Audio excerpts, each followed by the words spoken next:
السلام عليكم ورحمة الله وبركاته. أهلا بكم جميعا في قناتنا. اليوم راح نتحدث عن موضوع مهم جدا، وهو كيف يمكن للكتابة اليومية أن تغير حياتك وطريقة تفكيرك بشكل جذري. تخيل معي أنك تملك صديقا مخلصا يستمع إليك في كل وقت، لا يحكم عليك أبدا، ويساعدك على فهم نفسك بشكل أعمق. هذا بالضبط ما تقدمه لك الكتابة اليومية.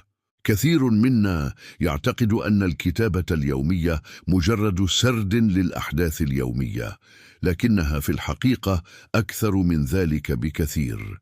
الكتابة اليومية هي رحلة اكتشاف ذاتي وأداة قوية للتأمل والنمو الشخصي. دعوني أشارككم تجربتي الشخصية. قبل سنتين كنت أشعر بالتشتت وعدم القدرة على التركيز في حياتي. بدأت الكتابة اليومية كتجربة بسيطة، 5 دقائق يوميا فقط. مع مرور الوقت أصبحت هذه العادة جزءا أساسيا من روتيني اليومي، وبدأت ألاحظ تغييرات إيجابية كثيرة في حياتي. الكتابة اليومية تساعدك على تنظيم أفكارك. عندما تكتب أفكارك تصبح أكثر وضوحا وترتيبا. الأفكار المتشابكة في عقلك تأخذ شكلا منظما على الورق. فهم مشاعرك. الكتابة تساعدك على التعمق في مشاعرك وفهم أسبابها. بدل ما تكبت مشاعرك، تتعلم كيف تتعامل معها بطريقة صحية. حل المشكلات. عندما تكتب عن مشكلة تواجهك، تبدأ في رؤية الحلول بوضوح أكبر. الكتابة تمنحك مساحة للتفكير العميق والتحليل. تحسين الذاكرة. الكتابة اليومية تقوي ذاكرتك وتساعدك على تذكر التفاصيل المهمة في حياتك. تطوير مهارات التواصل. كلما كتبت أكثر، تحسنت قدرتك على التعبير عن نفسك، سواء في الكتابة أو الحديث. طيب، كيف نبدأ؟ الموضوع أبسط مما تتخيل. اختر وقتا ثابتا للكتابة كل يوم، يفضل في الصباح الباكر أو قبل النوم. ابدأ ب5 دقائق فقط. لا تضغط على نفسك بوقت طويل في البداية. اكتب بحرية تامة. لا تقلق بشأن القواعد النحوية أو الأخطاء الإملائية. عبر عن مشاعرك بصدق.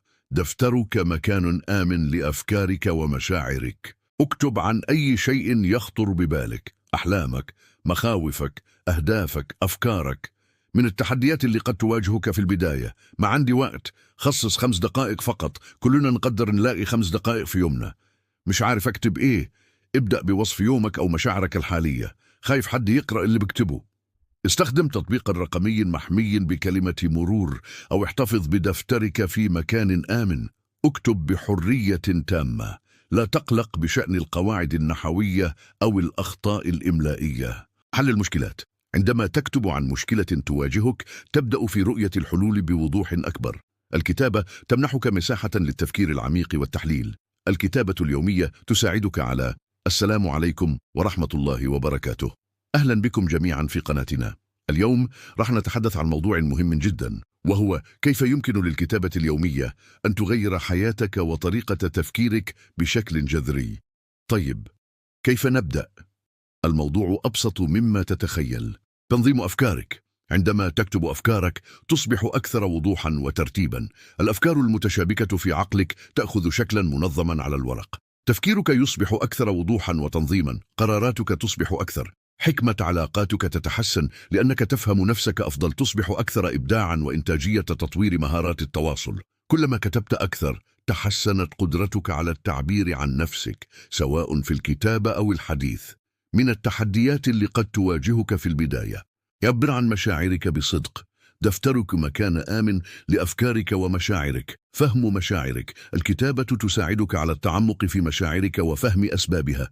بدل ما تكبت مشاعرك، تتعلم كيف تتعامل معها بطريقة صحية. ما عندي وقت. خصص 5 دقائق فقط. كلنا نقدر نلاقي 5 دقائق في يومنا. كثير منا يعتقد أن الكتابة اليومية مجرد سرد للأحداث اليومية، لكنها في الحقيقة أكثر من ذلك بكثير.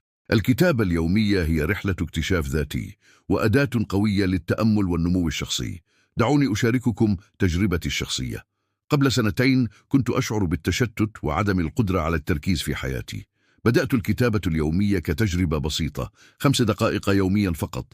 مع مرور الوقت أصبحت هذه العادة جزءا أساسيا من روتيني اليومي، وبدأت ألاحظ تغييرات إيجابية كثيرة في حياتي. ابدأ ب5 دقائق فقط.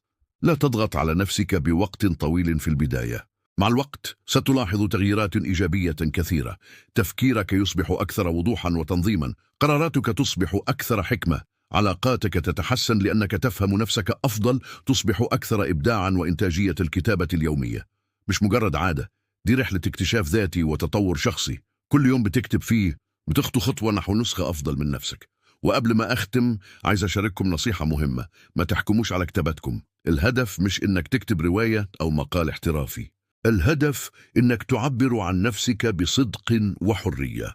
شكرا جزيلا لمتابعتكم. إذا استفدتم من الفيديو لا تنسوا الإعجاب والاشتراك في القناة ومشاركة الفيديو مع أصدقائكم، وأخبروني في التعليقات عن تجاربكم مع الكتابة اليومية. نلتقي في الفيديو القادم. دمتم بخير.